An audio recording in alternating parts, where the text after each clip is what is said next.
What is going on, everybody? Tim from Tierfon Orbital. So I'm going to do a very quick video today on a commission that I recently completed on an Ignition Saber company, Mercury. Now, this is the first time that I've actually put hands on this particular hilt. I have seen them in the wild. I've seen them around.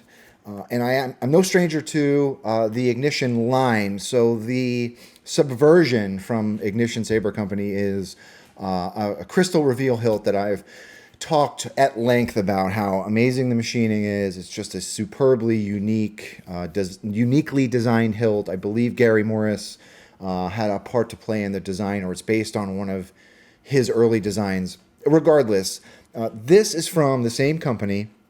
And again, really, really beautiful machining.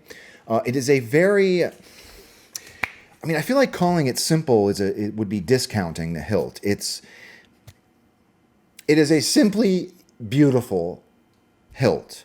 I have seen, much like the Subversion, this hilt is perfect for mods. So like etching, putting wraps on it. I've seen some really, really beautiful etching done on this hilt before. So this one is plain. It has not been weathered. It has not been modified in any way. That was per the client's request. Really all the client wanted was just a basic golden harvest install on this hilt. And to my luck, I did not have to design a chassis for this. So the client did include the chassis that Ignition Saber Company offers with the hilt. And I want to talk about this chassis too, because this chassis is a phenomenal chassis. It's not always easy designing for oval shaped hilts. This is an oval shaped inner diameter hilt. So I was glad that there was already a chassis designed for it, but the chassis is phenomenal. It's a great, great little chassis. So without further ado, let's talk about how to use the hilt, and then we'll do a quick demo, and then we'll be on our way, right? So let's come up top. So here it is. This is the Mercury from Ignition Saber Company. It's long, folks. It's long. It's a long boy, but that goes in line with the theme of the hilt. It's like a Coda kind of inspired hilt, in my opinion. So really, really beautiful, though. Simple. We've got a pommel that is secured in place with a set screw down here. Main body is this entire grip. This whole thing slides off. It is also secured with a set screw here. And this shroud, I was looking at this shroud earlier. This is just a beautiful, simply beautiful shroud around the emitter up here. And that's it. Very, very simple, straightforward hilt, right? I did put a brass, this is a single button setup, so I did put a brass momentary switch up here. But that's it, right? So let's talk about how to use the hilt. So to get at your chassis, there is a set screw up top here. So you don't need to remove the pommel. You can just remove this, if I could get the right. So you want to remove this top screw. You do not need to remove the pommel to get at the chassis, right? So you remove that, and the entire grip slides off. I did notice it's a little bit of a tight build. There are barrel lugs that hold this chassis in place on each side.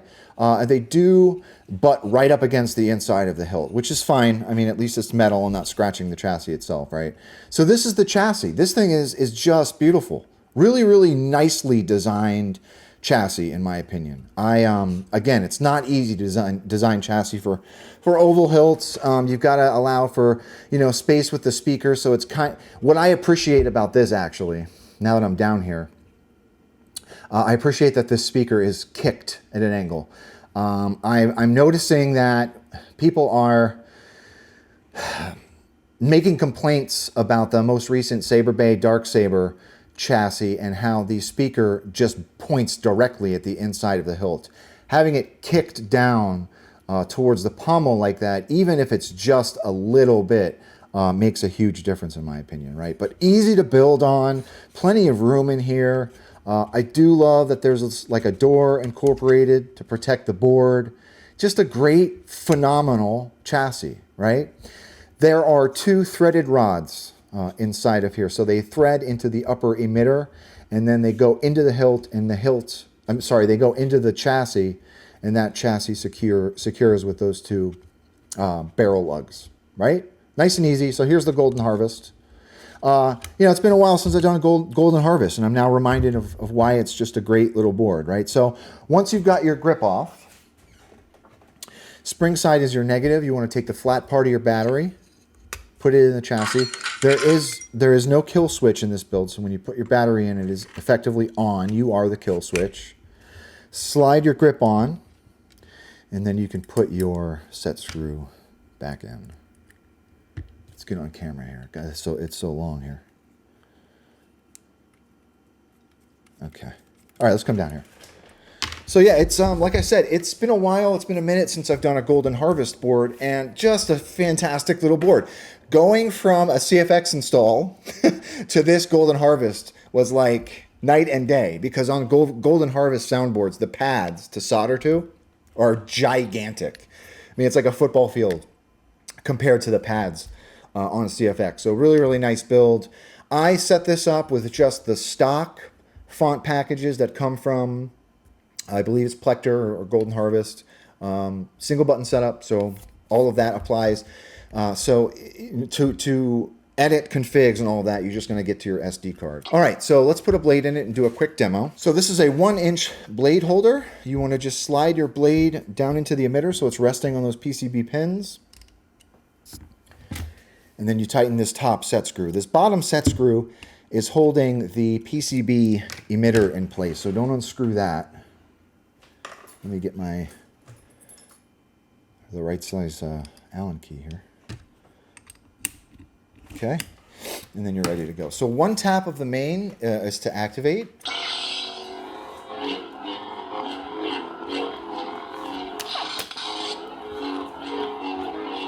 Great. I'm just so used to Profi with the twist on, twist off. To deactivate, you want to hold it down until the blade goes in. So to scroll through your fonts, you want to long press of the main and release, and that'll get you into the sound menu. Sound menu. Then you just tap the button to pick which font you want. The classic villain. When you find a font you want, you long press again and release, and then you're ready to go. Really, really, really, really nice. Nice soundboard. I forgot how easy Golden Harvest was to not only navigate but to install as well. Sound menu. Son of God.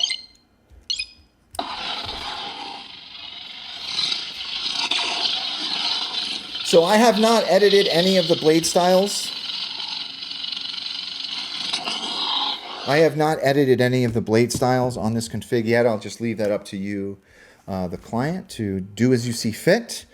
Again, it's just loaded with the stock config from Golden Harvest. So that's it. That is the Mercury from Ignition Saber Company. Great little hilt. I love thin diameter grips. Whoops. I love thin grip diameter hilts. They just feel really, really nice to spin around. So without further ado, that's all I've got. Thank you very much to the client for trusting me with this build. If anyone has any questions about this particular hilt or anything else, please don't be a stranger. And with that being said, may the force be with you always. Thanks for watching.